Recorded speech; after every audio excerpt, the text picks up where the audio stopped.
안녕하세요. 저는 아이 하나 있는 30대 유부녀입니다. 친정아빠 돌아가신 지도 벌써 3년이 다 되어가네요. 이 말은 즉 시어머니 그리고 시누이랑 연을 끊은 지도 3년이 되어간다는 이야기네요. 저는 친정아빠 장례식 끝난 후 경찰서까지 오고 가는 대소동을 벌이군 절연을 한 며느리입니다. 정말 기가 막히고 코가 막히는 그날의 이야기를 회상하면 아직도 부하가 치밀어 오르고 어이없습니다. 남편에겐 여동생이 있습니다.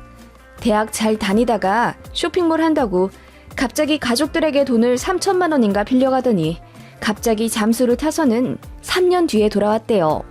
원래 그렇게 막 나가는 스타일은 아니었다는데 남자가 있었대나 봐요.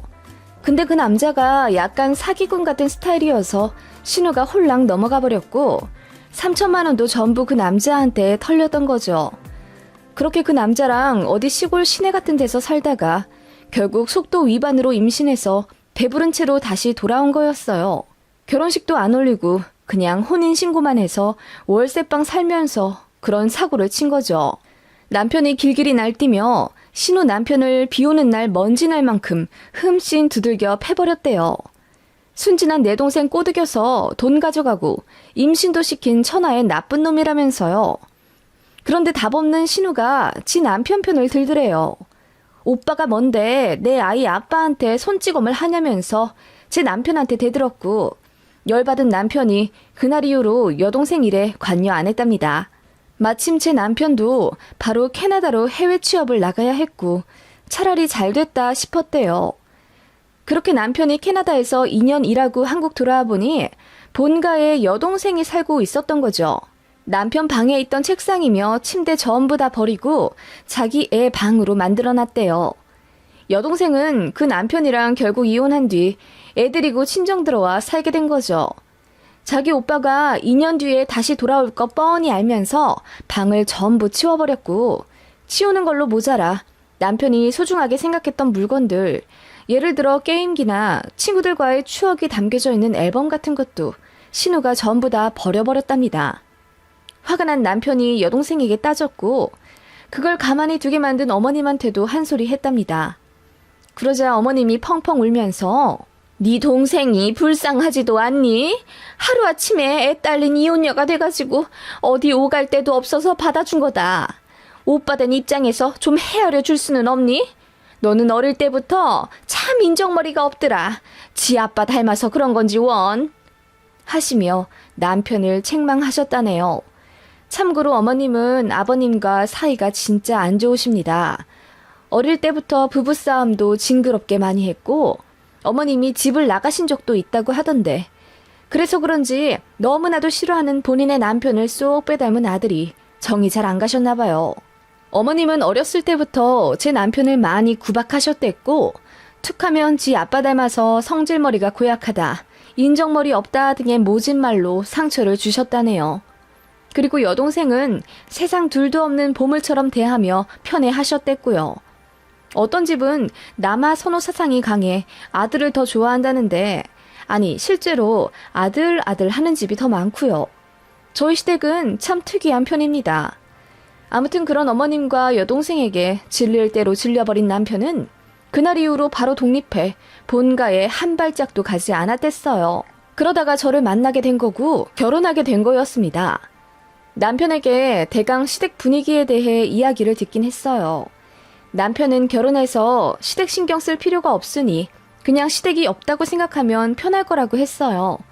명절에도 안 갈 거고 이따금씩 아버님이랑 식사만 하면 될 거라고 저희 부모님한테까지 남편이 설명을 잘 했었죠. 그래서 상견례 때 어머님이랑 신우는 오지도 않았어요. 아니 남편이 안 불렀습니다. 아버님만 식사 자리에 오셨어요. 정말 특이했죠. 결혼할 때는 혼주석에 어머님도 앉으시긴 했는데 어머님도 뭐 사돈이랑 촛불점화 이런 거 하기 싫다고 해서 생략했고 그냥 식 내내 멀뚱히 앉아만 계시다가 마지막 가족 사진만 달랑 찍고 가버리셨어요. 그것도 한 번 소란을 피우신 다음이요.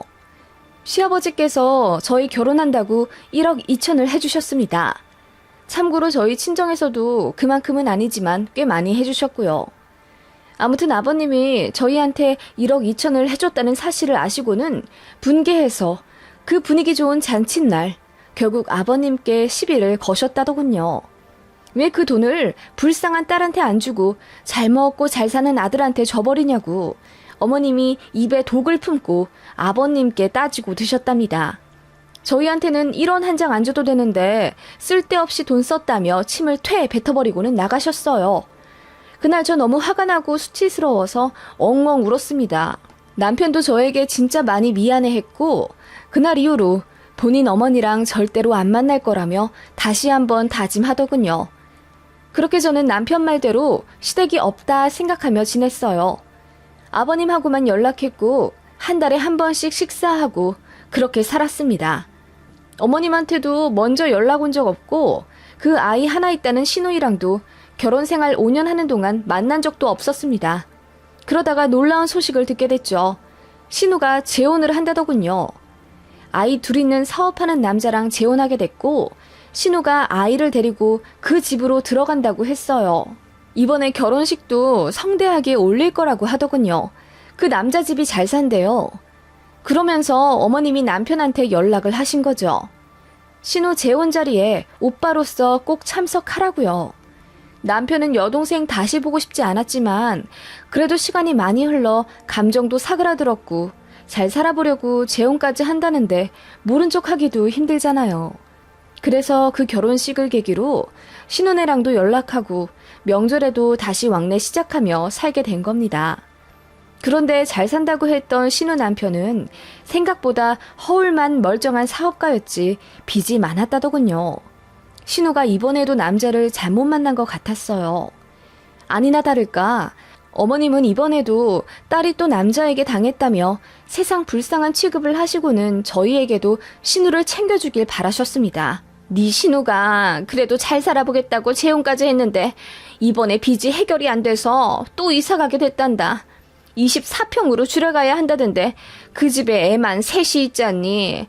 어떻게 그 많은 식구들이 복작복작거리며 그 좁은 집에서 살겠니? 니들은 아직 애도 없으면서 34평에 살고 있고 말이야. 오빠로서 미안한 생각은 안 드니? 네? 어머님 그건 좀... 제가 말문이 턱 막혀 아무 말도 못하자 어머님이 더 우는 소리를 하시며 네 시아버지가 니들한텐 1억 2천이나 해주시고 네 신우한테는 꼴랑 1억만 해주셨다더라. 더 해줘도 모자랄 판에 덜 해주는 게 말이나 되니? 그 어렸을 때 아빠 돈 2천만 원 들고 날랐다고 그거 제해서 해줬단다. 아주 꽁생이 같은 양반. 아들도 지 아빠 닮아서 인정머리도 없고. 그렇게 어머님은 이제 제 앞에서 제 남편 험담을 살벌하게 하는 수준에 이르렀죠. 어머님은 그렇게 툭하면 저에게 전화해 신우한테 용돈 좀 줘라, 시조카한테 겨울 패딩 좀 사줘라 등등 신우를 들여다보기를 바라셨어요. 제 남편한텐 전화도 안 하셨죠. 왜냐하면 남편이 어머님 전화는 잘 받지도 않았을 뿐더러 받아도 찬바람 쌩쌩 부는 말투로 대했거든요. 그나마 저는 며느리니까 만만해서인지 저한테 그렇게 전화를 하셔서는 신우가 불쌍하다며 하소연하셨어요. 저도 그러고 싶지는 않았는데 어머님이 하도 닥달하고 신우를 안 도와주면 세상 인정머리 없는 올케 취급을 하셔서 어쩔 수 없이 좀 베풀어주곤 했어요. 어린이날이나 생일 맞춰서 돈도 몇십만 원씩 보냈고 신우이 이사 간다고 TV도 해줬고요. 한 번은 차 사고가 났는데 보험 처리가 하기가 싫다며 합의금 300만 원 좀 해달라 하더군요. 가만히 보다 보니 신우도 결국 저희를 호구로 보는 것 같아서 그때 거절했더니 신우가 밤에 저한테 전화를 걸어서는 언니 진짜 너무한 거 아니에요? 제 사정 뻔히 아시잖아요. 애도 없이 둘만 잘 먹고 잘 살면서 어떻게 애가 셋이는 저희를 모른 척 하실 수 있어요? 그리고 우리 아빠한테 1억 2천이나 받아놓고는 이렇게 저 모른 척 할 수 있냐고요. 아들, 딸 둘이 공평하게 받아야지. 오빠네가 뭔데 저희보다 2천만 원이나 더 가져가는 건데요. 맘 같아선 소송이라도 걸고 싶어요. 라고 고래고래 소리를 지르더라고요. 그래서 저도 결국 못 참아서 네, 소송 거세요. 나도 변호사 선임할 테니까 어디 법정에서 만나요. 아버님이 아가씨한테 2천만 원 덜 해주신 건 이유가 있어서겠죠. 제가 아버님 뜻에 대해 왈가왈부할 건 아니지만, 아니 그때 얘기 들어보니 저희 남편한테도 1,000만 원인가 뜯어 가셨다면서요. 그건 왜 안 갚으세요? 그거라도 갚고 공평을 운운하셔야죠. 마음 같아선 저도 제 남편 돈 1,000만 원 반환 소송하고 싶어요. 아시겠어요? 라고 처음으로 모진 소리를 했더니 신우가 놀라서 아무 대꾸도 못하고 얼머무리다 끊더군요. 그 얘기가 시어머니 귀에까지 들어갔습니다. 저한테 전화를 계속 하시는 거 제가 안 받았더니 문자며 카톡이며 제 전화기가 불이 나도록 연락을 하시더군요. 보니까 저더러 인정머리 없는 지 남편이랑 똑같다고 시부랑 제 남편이랑 셋이 잘 먹고 잘 살으래요. 본인은 집 나가서 딸내 얹혀 살 거라고. 그냥 무시했는데 어머님이 부부싸움 하신 김에 진짜로 신혼애로 가셨나 봐요. 마침 신우 남편도 사업 때문에 지방 내려가 살아서 거의 주말부부나 다름없었거든요. 아무튼 그렇게 어머님은 신혼애에 살면서 애들 봐주고 신우 일하러 가면 집안일 해주고 그렇게 사셨댔어요. 정말 풍파많은 집안이죠. 시댁 생각하면 골치가 아플 정도였습니다. 이 시점에서 제 스트레스가 너무 심해서 이석증도 생길 정도였어요. 그래서 남편에게 하소연도 많이 했고 남편은 저에게 많이 미안해했습니다. 그러다가 임신을 하게 됐어요. 또 울렁거리는 게 이석증 때문인가 했더니 입덧이었어요. 그렇게 축복 같은 임신을 하게 되었고 아이를 낳았습니다. 거의 연을 끈다시피 한 시어머니와 신우에게는 굳이 알리지 않았고 아버님만 병원 오셔서 저랑 아이 보고 가셨어요. 그런데 그 얘기가 어머님 귀에도 들어갔는지 어떻게 산후조리원에 찾아오셨더군요. 그때는 지금처럼 방역이 심하지 않았을 때라 외부인 출입이 가능했거든요.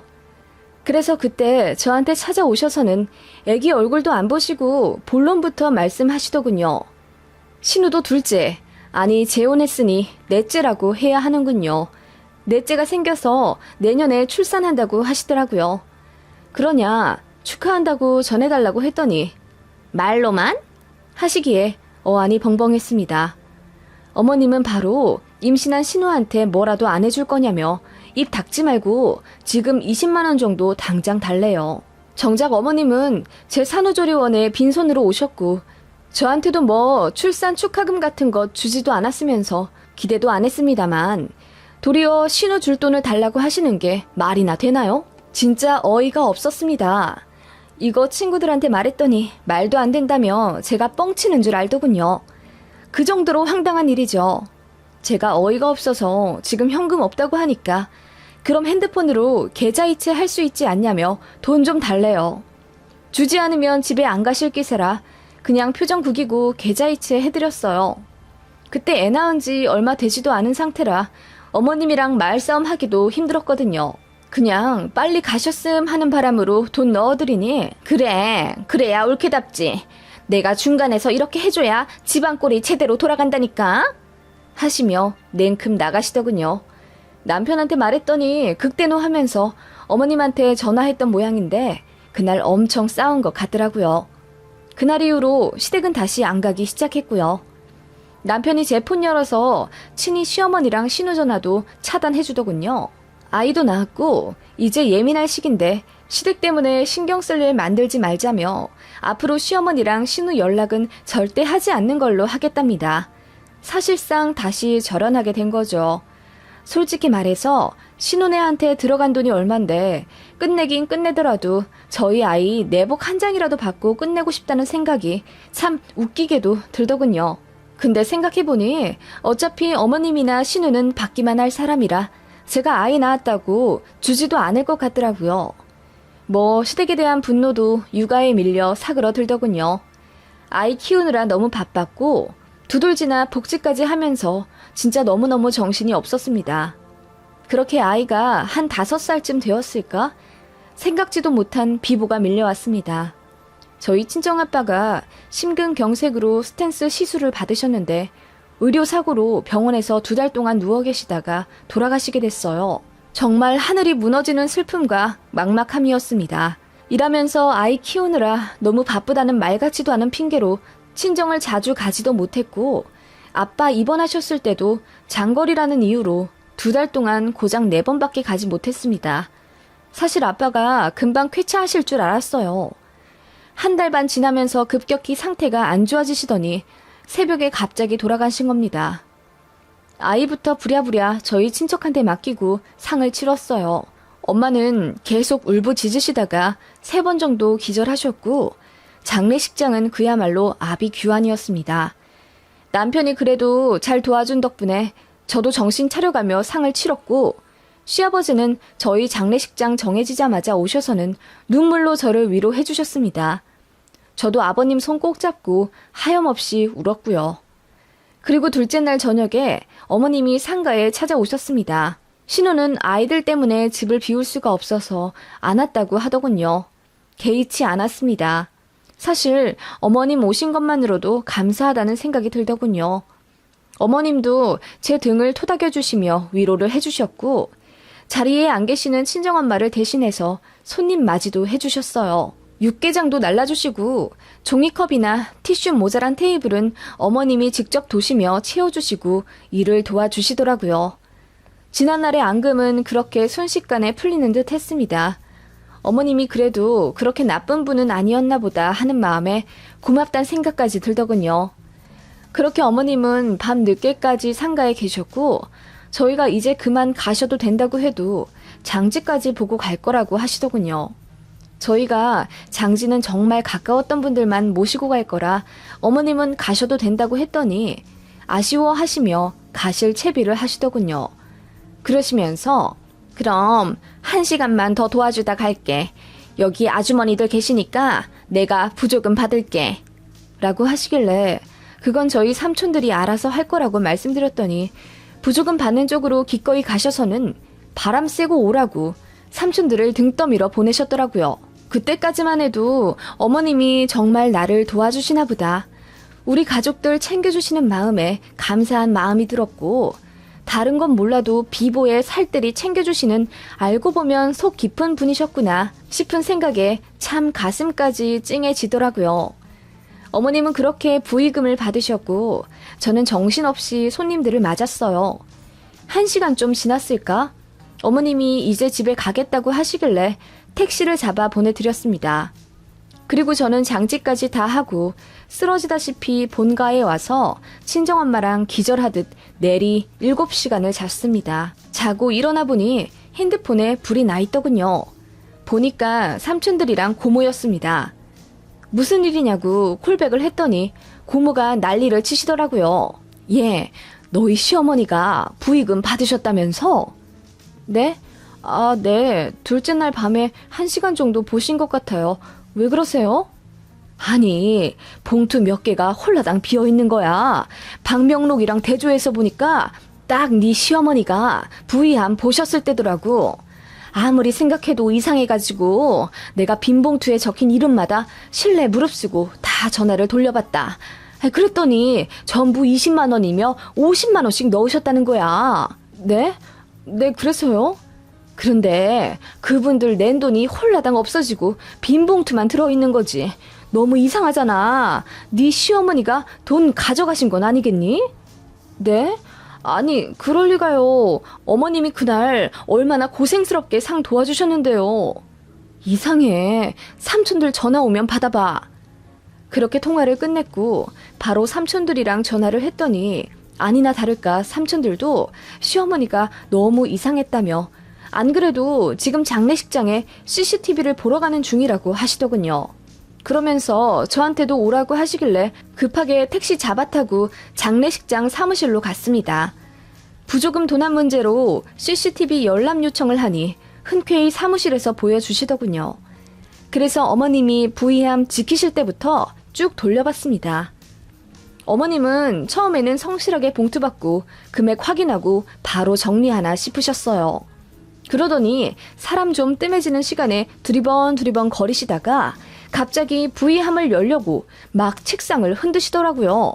그러다가 사람들 들어오니 갑자기 멈추시곤 교양 있게 봉투를 받으시더군요. 그러더니 사람들 눈치 보다가 봉투 안에서 현금을 쓱 뽑으시는 겁니다. 책상 아래로 손을 넣어서요. 그게 CCTV에 고스란히 찍혔어요. 어머님은 그렇게 총 봉투 6개를 열어 현금을 가져가 가방 안에 쑤셔 넣으셨어요. 그렇게 조금 더 앉아 계시다가 삼촌들 오시니 이제 가야겠다 하시며 귀가하셨던 거죠. 보면서도 믿기지가 않았습니다. 삼촌들도 어떻게 시어머니가 돈을 빼갈 수 있냐? 돈 없어지면 부의금 담당한 우리만 난처해질 거 알면서 그런 거냐? 아님 걸려도 시어머니라 뭐라 못할 거라고 생각해서 이런 일을 벌인 거냐? 난리가 났습니다. 제가 남편한테 전화해서 자초지종을 다 설명했더니 남편이 길길이 날뛰고 난리가 났습니다. 당장 시어머니한테 전화한다는 걸 제가 말렸어요. 이거는 얼굴 보고 말해야겠다 싶더군요. 그래서 어느 정도 아빠 일 처리한 후 며칠 뒤에 말도 없이 신혼회로 쳐들어갔습니다. 남편이랑 같이요. 초인종 누르니 생각도 못한 얼굴이 화면에 비쳐서인지 어머님이 소스라치게 놀라시더군요. 니들이 여기는 웬일이야? 어머님, 드릴 말씀이 있어서 왔어요. 문 좀 열어주세요. 그래, 알겠다. 하시고는 진짜 한참 뒤에 문을 열어주시더라고요. 보니까 뭘 치운 것 같지도 않은데 왜 이렇게 문을 오래 안 열어주셨냐고 하니 얼굴이 빨개져선 아무 말씀도 못 하시는데 제가 보기엔 그냥 당황해서 일부러 안 열어주신 것 같았어요. 남편이 먼저 물었습니다. 엄마, 사람이 해야 될 일이 있고 절대 하지 말아야 될 일이 있잖아? 라고 한마디 했을 뿐인데 어머님이 대뜸 화부터 내시더군요. 그래서 뭐 어쩌라고? 라고 하시는데 이런 걸 보고 도둑이 제발 저린다고 해야 하나 봐요. 어머님은 그렇게 갑자기 성을 내시더니 무안한 듯 헛기침을 하며 무슨 일이냐고 하시더군요. 제가 차분히 말씀드렸습니다. 어머님, 저희 아빠 장례식 와주셔서 너무 감사했어요. 그날 일도 도와주시고 힘드셨겠어요. 부조금 받는 일도 참 보통 신경 쓰일 일이 아닐 텐데요. 어? 그거야 뭐 사돈 돌아가셨으니 당연히 도와드려야지. 어머님, 근데요. 그날 저희 부조금에 돈 사고가 났어요. 200만 원 정도가 비더라고요. 혹시 어머님은 아시는 거 없으세요? 어머님은 당연히 잘 처리하셨겠지만요. 어? 그래, 뭐 나는 이상한 거 모르겠던데? 돈이 비디? 그래, 장례식장에서 그런 일들 많다더라. 원래 그런 거야. 굳이 신경 쓰지 말고 그냥 친정아버지 노잣돈 하셨나 보다 생각하고 그냥 넘겨. 뭐 그런 걸 신경을 쓰고 있니? 그런 큰일 치르고. 하시며 어머님이 횡설수설 말을 돌리시더군요. 제가 어머님 눈을 똑바로 보고 말했습니다. 어머님, 저 마지막으로 물을게요. 어머님 정말 그날 아무 일도 없으셨어요? 뭐? 아니 그럼 니들 나 의심해서 여기 찾아온 거니? 나는 또 네 신우 이제 출산 얼마 안 남아서 선물이라도 챙겨주러 왔나 했다. 니들이 그러면 그렇지. 야박한 것들. 냉큼 나가. 니들한테는 냉수 한 잔 떠주는 것도 아까워. 기껏 도와주러 간 시애미를 도둑 취급을 해 감히? 하시며 시어머니가 울그락불그락 날뛰시더군요. 그거 보고 남편이 참다 못해 한 소리 했습니다. 엄마, 지금이 마지막 기회야. 사실대로 말해. CCTV에 다 녹화되어 있으니까. 뭐? CCTV? 요즘 장례식장에 무슨 CCTV가 있다 그래? 참 웃기지도 않아. 어머님이 당황하시며 말끝을 흐리시더니 헛소리 할 거면 당장 나가라며 현관문을 열어 제끼시더군요. 제가 말했습니다. 어머님, 애기 아빠 말대로 어머님이 돈 봉투에서 현금 꺼내서 어머님 가방에 넣은 거 전부 다 녹화되어 있어요. 지금이라도 잘못 시인하시고 저한테 사과하시면 없던 일로 할게요. 저는 사과가 받고 싶어요. 다른 돈도 아니고 저희 친정아빠 부의금이잖아요. 어머님이 저한테 어떻게 그러실 수 있어요? 아니, 무슨 말 하는지 모르겠다. CCTV에 뭐가 찍혔는지는 모르겠지만 니들이 뭔가를 오해하고 있는 것 같구나. 어머님, 정말 어머님은 손 안 대셨다는 거죠? 그래, 내가 몇 번을 얘기하니 나는 아니래도. 어머님이 새빨개진 얼굴로 발뺌을 하는 걸 보니 잘못을 인정하시긴 글렀다는 생각이 들더군요. 알겠다고 하며 남편 손잡고 일어났습니다. 여보, 가자. 신고할 수밖에 없겠네. 라고 했더니 어머님이 갑자기 제 팔을 잡으시며 신고? 무슨 신고? 부조금 몇 푼 없어진 거 가지고 신고를 한단 말이니? 너 그러면 하늘에 계신 아버지가 잘한다 하실 줄 알아? 장례식장에서 일어난 일은 더 끌고 가면 안 되는 거야. 네가 어려서 잘 모르나 본데. 네, 어려서 잘 몰라요. 돈이 없어졌으면 신고를 해야죠. 어머님 말대로 다른 장소도 아닌 장례식장에서 돌아가신 분 위로하는 돈에 손을 대는 파렴치한은 빨리 잡아야 하지 않겠어요? 파렴치한? 말 다 했니? 네, 파렴치한이요. 어머님이 왜 화를 내세요? 어머님은 안 가져가셨다면서요. 그래, 경찰서를 가든 뭘 하든 마음대로 해. 어머님은 그렇게 저희를 밀듯이 내쫓고는 문을 쾅 닫아버리시더라고요. 그거 보니 받으리려고 했던 마음도 없어졌고 그 길로 남편이랑 경찰서로 향했습니다. 가는 길에 남편 폰으로 어머님께 전화가 오더군요. 남편이 안 받는 거 제가 받았습니다. 받았더니 어머님이 어디 가냐고 물으시길래 경찰서 간다고 했더니 또 화를 내시면서 뭐 하러 가냐고 당장 차 돌려서 돌아오라고 하시더군요. 남편이 전화를 아예 뺏어서 끊어버리더군요. 그렇게 둘 다 아무 말 없이 경찰서에 갔고 장례식장에서 부의금 도난건으로 신고하고 왔습니다.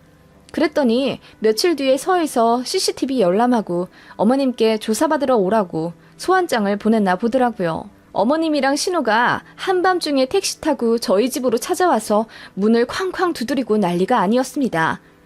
언니가 그러고도 사람이에요? 어떻게 엄마를 경찰에 신고할 수가 있어? 네? 저희가 신고한 건 부의금 가져간 도둑이지 어머님이 아닌데요? 다 알고 있었잖아요. CCTV 봤었다면서. 엄마인 거 알면서 어떻게 신고를 하냐고.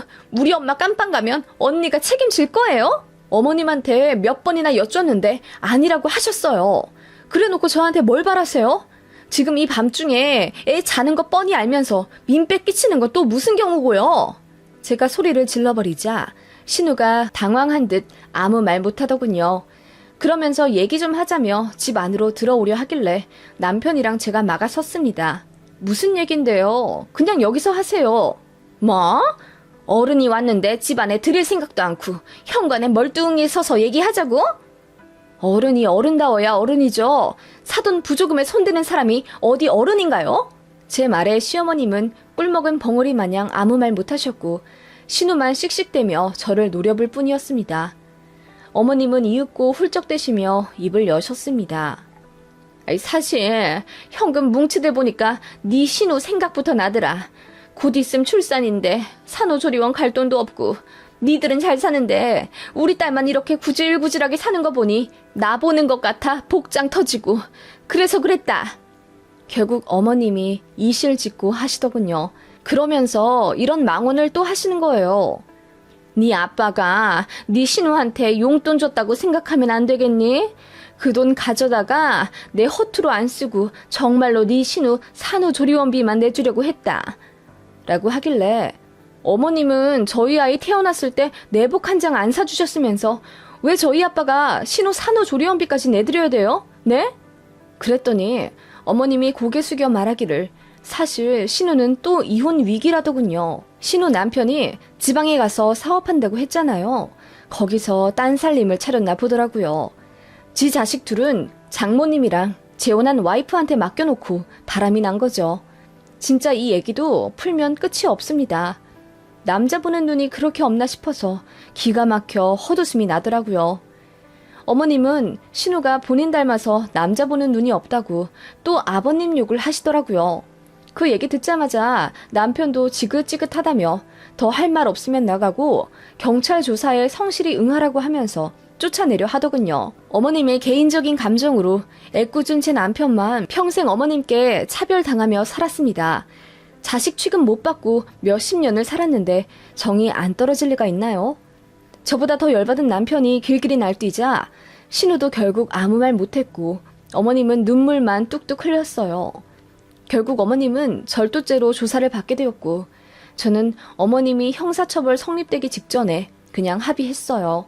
신우는 또 아빠 없는 애들만 줄줄이 키우게 됐고 어머님은 결국 황혼이혼 당하게 생기셨어요. 아버님이 더 못 참겠다며 이혼을 요구하셨거든요. 그리고 합의 조건으로 다시는 저희한테 연락하지 않기로 약속했습니다. 돈 달라는 말은 물론이고 얼굴 보자, 왕래하자, 잘 지내니 이런 말도 앞으로는 절대 하지 않기로 했어요. 아예 각서를 써서 공증까지 받았습니다. 남편이 얼마나 본인 어머니와 여동생에게 질렸으면 그랬을까요? 얘기만 들으면 저희가 아버님 편만 드는 무정한 장남이라고 생각하실지도 모르겠는데 어머님이랑 신우는 진짜 이상한 사람들입니다. 특히 어머님은 평생을 아버님에게 피해 의식이 있으신 분인데 제가 추측하기로는 어머님이 결혼 초반에 사치가 너무 심해서 집도 날릴 뻔 하셨다네요. 그 이후로 모든 돈줄은 아버님이 쥐고 계시며 생활비만 다달이 얼마씩 주셨다던데 그걸 어머님이 엄청 불만을 가지셨대요. 그래서 그렇게 아버님을 미워하셨던 거 아닐까 싶어요. 그런 미성숙한 사람이라 아들도 말도 안 되는 이유로 차별하셨던 것 같고요. 세상에 참 이상한 사람들이 많다는 건 알았지만 가족으로 엮이면 답도 없다는 걸 알게 됐어요.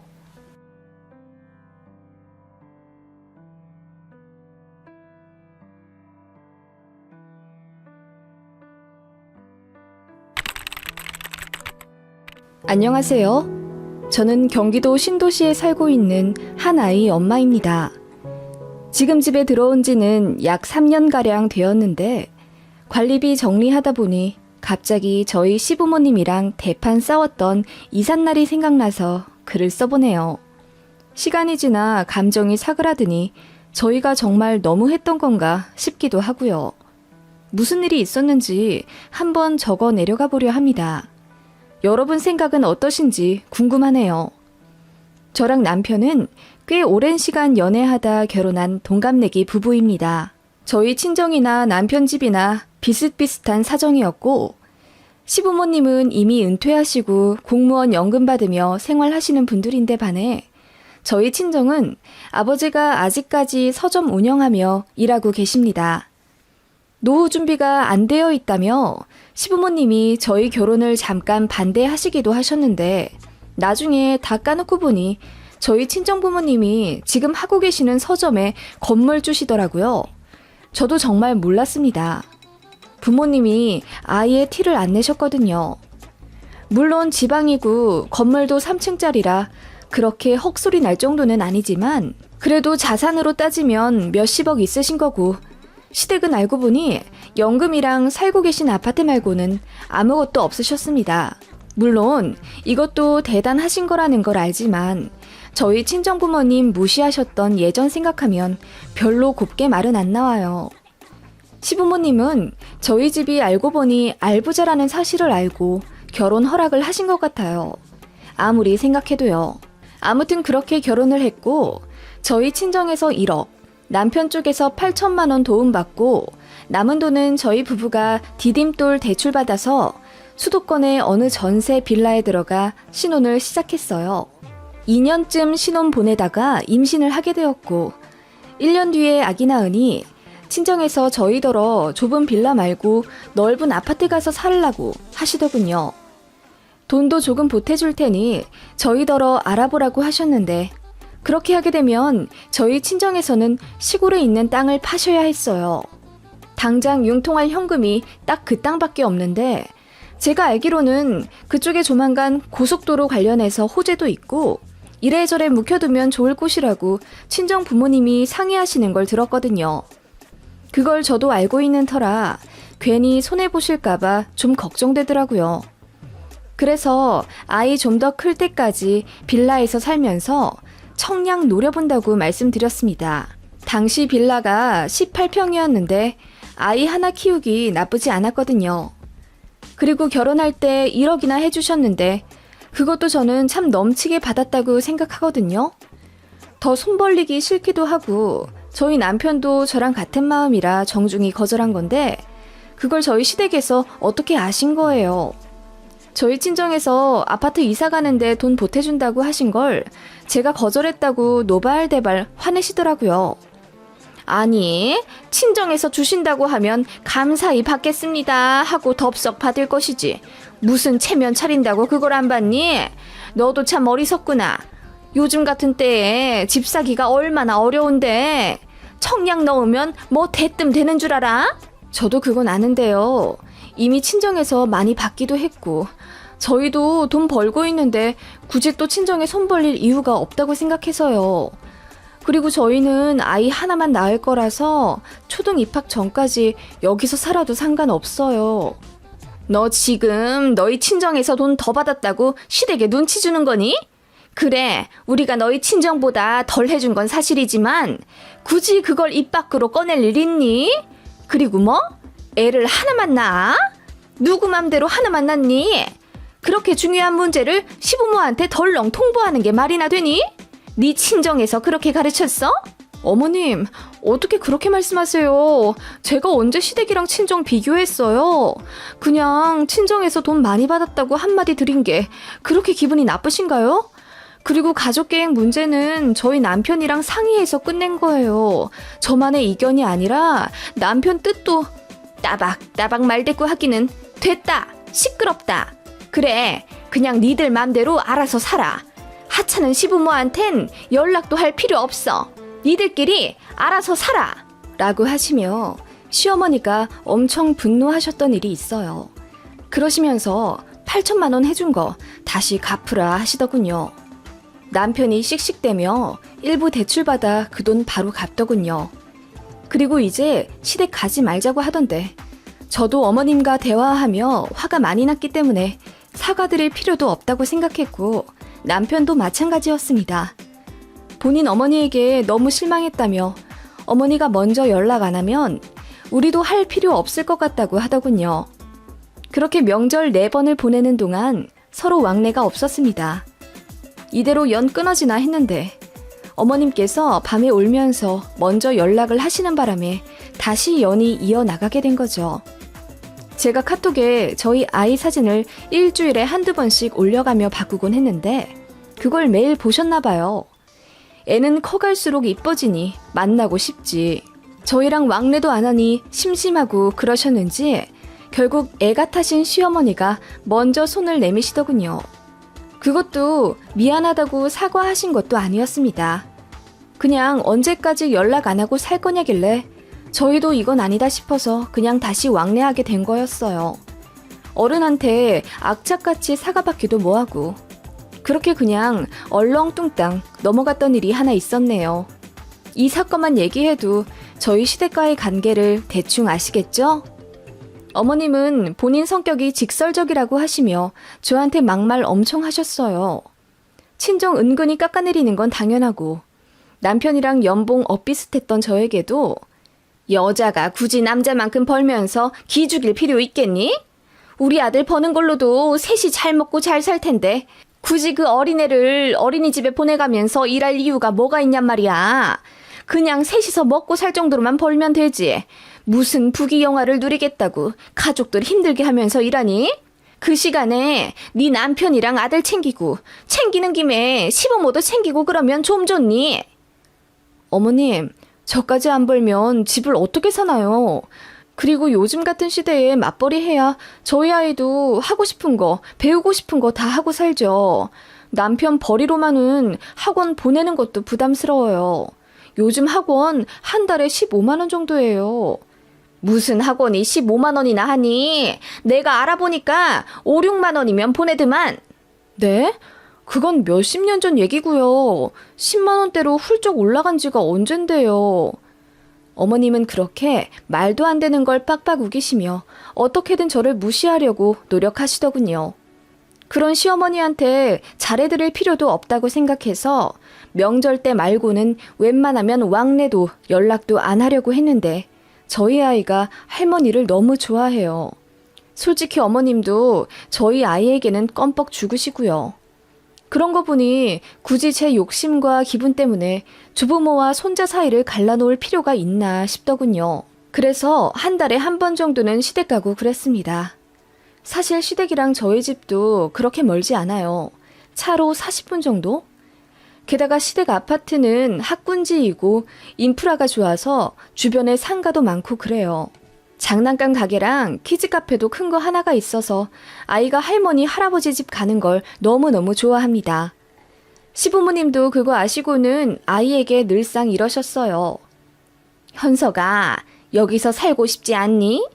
여기서 살면 할미 할비가 너 매일매일 장난감도 사주고 키즈 카페도 데려다주고 그럴 텐데. 응, 나 여기서 살고 싶어. 엄마, 나 집에 안 갈래. 결국 아이는 울면서 떼를 쓰게 되고 당일치기만 계획했던 저희는 결국 시댁에서 1박을 하게 됩니다. 아버님도 은근히 저희가 더 시댁에 머물길 바라셨고 어느 날은 내심 합가 욕심을 내비치시더군요. 시댁이 저희 집끼리는 차로 40분이지만 남편 회사랑은 30분 거리거든요. 게다가 어머님이 저희 아들을 너무 끼고 싶어 하시고 아버님이 술 드시고 운전하다 적발된 적이 있어서 면허 취소를 받으셨어요. 그래서 택시를 타고 다니시거든요. 그런 게 너무 싫으셨나 봐요. 자식이 1시간 거리에 사는데 병원도 한 번 안 데려다 준다, 어쩐다 하시며 택시 타시는 걸 너무 불쾌하게 생각하세요. 근데 저희 친정부모님은 아픈 것도 저희한테 잘 안 알리시고 대학병원 갈 일이 있어도 자식들 절대 안 부르시거든요. 제가 간다고 해도 먼저 나서서 오지 말라 하시며 장소도 안 가르쳐 주시는 분들이라 시부모님의 이런 면이 좀 적응이 안 됐어요. 그런데 아버님이 좀 고지식하고 보수적인 면이 있으셔서 그런지 나이 환갑 넘어가면 자식들 케어를 받아야 한다는 주의라 합가를 하고 싶어 하시더라고요. 저는 뭐 부모님이 노쇠해지고 그러면 모실 생각은 하고 있지만 아니 아버님은 주마다 스크린 골프며 등산도 하실 정도로 건강하시고 면허 취소된 것도 아버님 잘못으로 그리 된 건데 저희가 안 챙겨드린다고 불만을 가지셨더라고요. 어머님도 마찬가지셨습니다. 아니 주변에 보니까 손주 보는 할마씨들 많더만. 힘들다고 죽을 상은 해도 나는 참 부럽더라. 저 세상 갈 날도 얼마 안 남았는데 우리 이쁜 손자 얼굴도 매일같이 보지도 못하고 한 번 오면 엉덩이 들썩거리면서 빨리 갈 궁리나 하고 있고 섭하다 정말. 그렇게 말씀하시며 주변에 합가하며 살고 있는 케이스를 자꾸 언급하시는 거예요. 부담스럽더라고요. 결국 남편이 나서서 당분간은 합가할 생각 절대 없고 아이랑 셋이서 오붓하게 살고 싶다고 말씀드리니